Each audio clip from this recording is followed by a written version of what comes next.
الحمد للہ رب العالمین والصلاة والسلام علی اشرف الانبیاء والمرسلین وعلی آلہ واصحابہ ومن تبعہم بإحسان إلی یوم الدین. اما بعد، قال اللہ تعالی اعوذ باللہ من الشیطان الرجیم ان اللہ لا یغفر ان یشرک به ویغفر ما دون ذلک لمن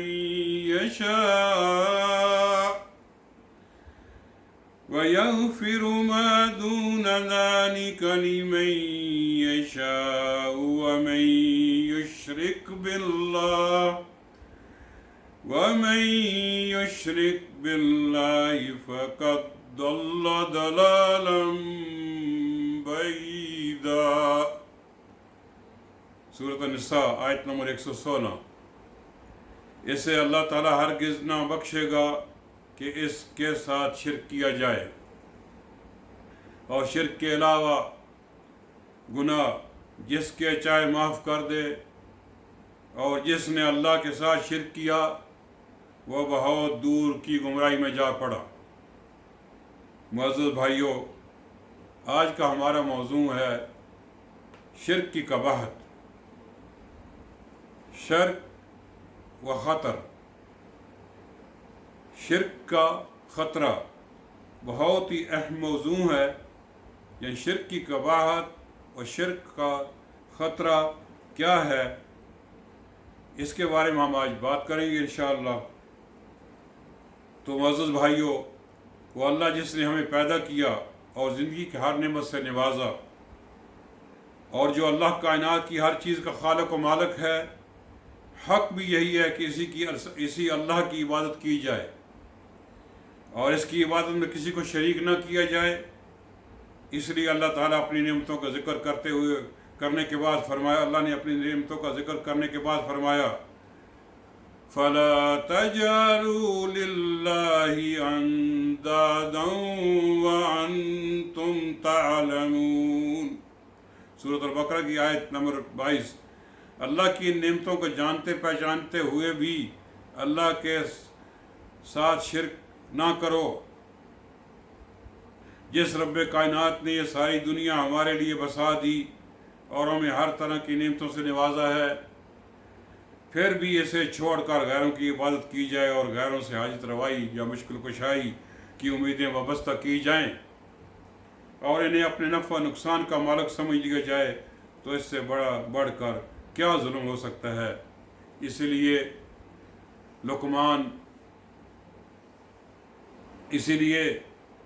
لقمان علیہ السلام نے اپنے بیٹے کو نصیحت کرتے ہوئے فرمایا، یا بنی لا تشرک باللہ ان الشرک لظلم عظیم.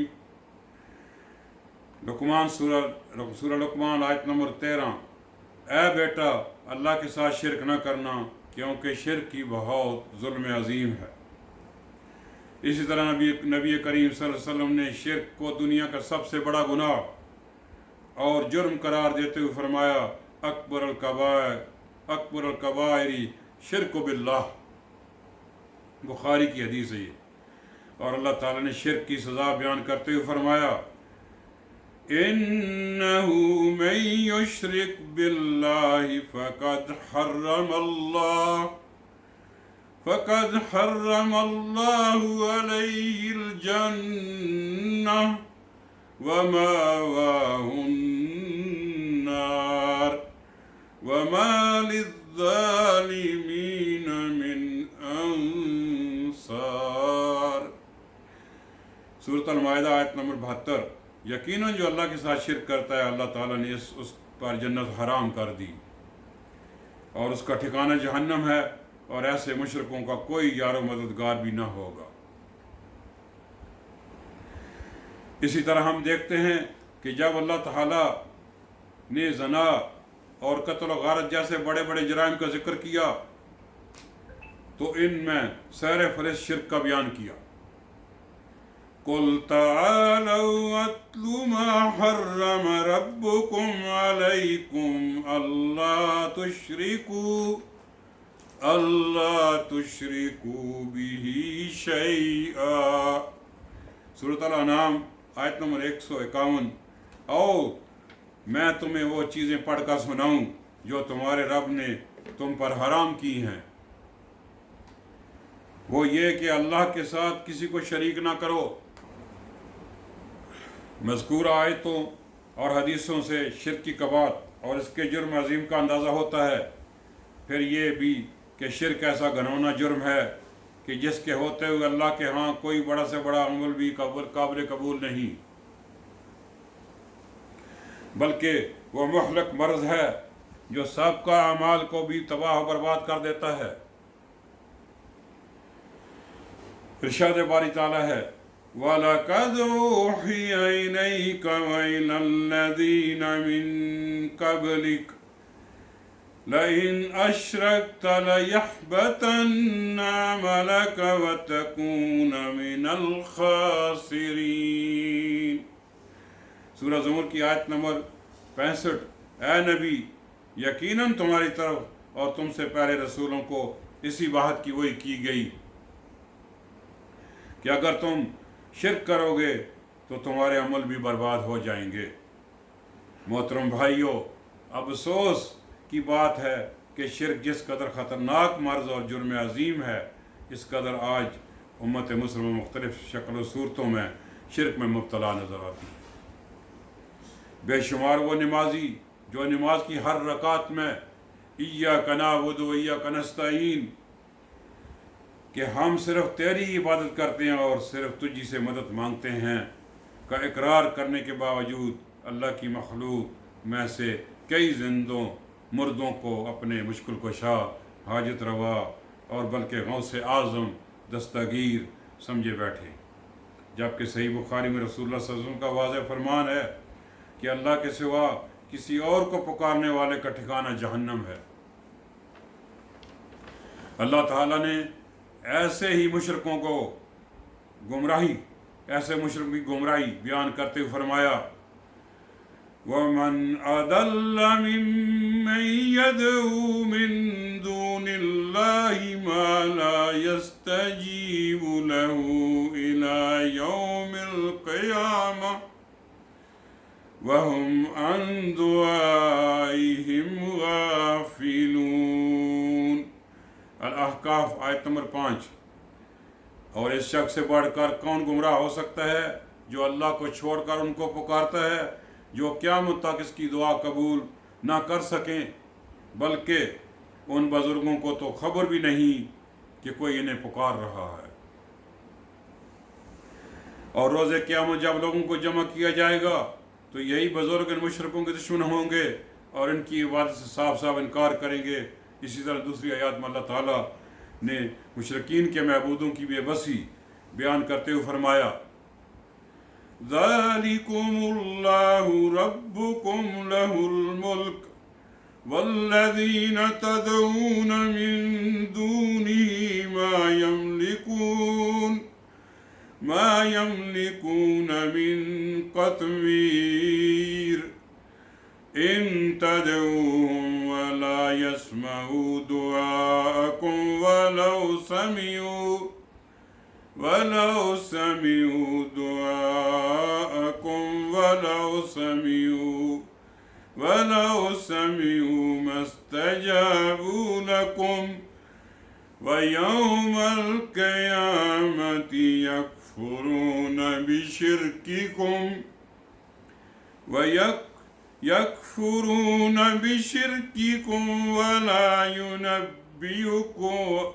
وَلَا يُنَبِّئُكَ مِثْلُ خَبِيرٍ۔ سورۃ الفاتر آیت نمبر 13 اور 14 میں اللہ تعالیٰ فرماتا ہے اور جن ہستیوں کو تم اللہ کے سوا پکارتے ہو وہ تو کھجور کی گٹھلی کے چھلکے کے بھی مالک نہیں، اور تم انہیں پکارو تو وہ تمہاری دعا نہیں سن سکتے، اور پھر فرض محال سن بھی لیں تو تمہاری حاجت پوری نہیں کر سکتے۔ اور پھر وہ روز قیامت تمہارے شرک کا ویسے ہی انکار کر دیں گے، اور اللہ سے بڑھ کر تمہیں کوئی حقیقت بتانے والا نہیں جو ہر چیز سے پوری طرح باخبر ہے۔ بلکہ اللہ تعالیٰ نے یہ بھی واضح کر دیا کہ یہ بزرگ ولی جنہیں تم پکارتے ہو مردہ ہیں، انہیں خود اپنی کوئی خبر نہیں کہ ان کے ساتھ کیا پیش آنے والا ہے۔ اموات غیر احیاء وما یشعرون ایان یبعثون۔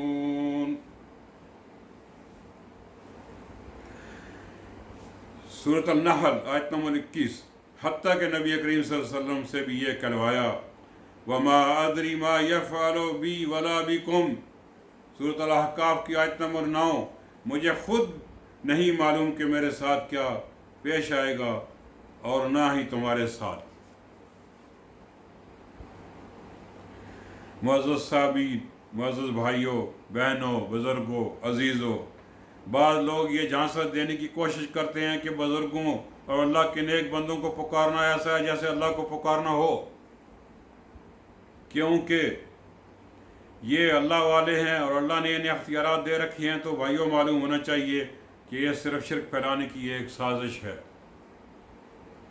کیونکہ یہی بات ابو جہل اور جیسے کافر مشرک بھی کیا کرتے تھے، اور ہم لات منات جیسے بزرگوں کو اس لیے پکارتے ہیں کہ ہماری دعائیں اللہ تک پہنچاتے ہیں۔ اللہ تعالیٰ نے ان کی بات کو قرآن کریم میں اس طرح بیان فرمایا، الا للہ الذین الخالص والذین اتخذوا من دونہ اولیاء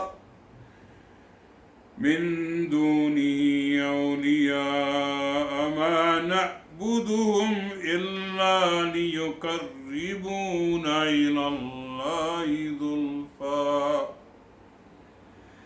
سورہ زمر آیت نمبر 3۔ اور جن لوگوں نے اللہ کے سوا معبود بنا رکھے ہیں وہ کہتے ہیں ہم ان کی عبادت اس لیے کرتے ہیں کہ یہ بزرگ ہمیں اللہ کے قریب کر دیتے ہیں۔ اور پھر یہ کافر مشرک تلبیہ لبیک اللہم لبیک پڑھتے ہوئے کہتے تھے، لبیک لا شریک لک، لبیک لا شریک لک الا شریک کن ہوا لک تملک ما ملک۔ مسلم کی حدیث ہے کہ تیرا کوئی شریک نہیں، کہ تیرا کوئی شریک تو نہیں، ہاں ایک وہ شریک ہے جو تیرا ہی بندہ ہے اور اس کے اختیارات بھی تیرے دیے ہوئے ہیں۔ یعنی آپ صلی اللہ علیہ وسلم کے زمانے کے مشرک کافر بھی یہی عقیدہ رکھتے تھے، اور اللہ کے کچھ ولی بزرگ ہیں جنہیں اللہ نے اختیارات دے رکھے ہیں، اور یہی سبق آج بھی گمراہ کن ملا سکھاتے ہیں۔ اگر فرق ہے تو صرف ناموں کا فرق ہے۔ ابو جہل کے بزرگ لات منات حبل جیسے تھے، اور آج کے ملا کے بزرگ داتا گنج بخش اور غوث اعظم جیسے ہیں۔ بھائیوں، گمراہیوں کے اس دور میں ایک مسلمان پر فرض ہے کہ وہ صحیح اور سچے دین کو معلوم کرنے کی کوشش کرے، خالص عقیدہ توحید کا سبق حاصل کرے تاکہ شرک کی ان جہالتوں اور گمراہیوں سے بچ سکے، ورنہ اگر شرک پر موت آ گئی تو بخشش کی کوئی امید نہیں، اور ٹھکانہ ہمیشہ ہمیشہ کے لیے جہنم ہوگا۔ جیسا کہ رسول اللہ صلی اللہ علیہ وسلم کا فرمان ہے، جو شخص غیر اللہ کو پکارتا ہوا مر گیا اس کا ٹھکانہ جہنم ہے۔ بخاری کی حدیث ہے یہ۔ اللہ تعالی ہمیں توحید و سنت کا راستہ اختیار کرنے اور شرک اور گمراہی سے بچنے کی توفیق عطا فرمائے، آمین۔ وصلی اللہ وسلم علی نبینا محمد وعلی آلہ واصحابہ وسلم۔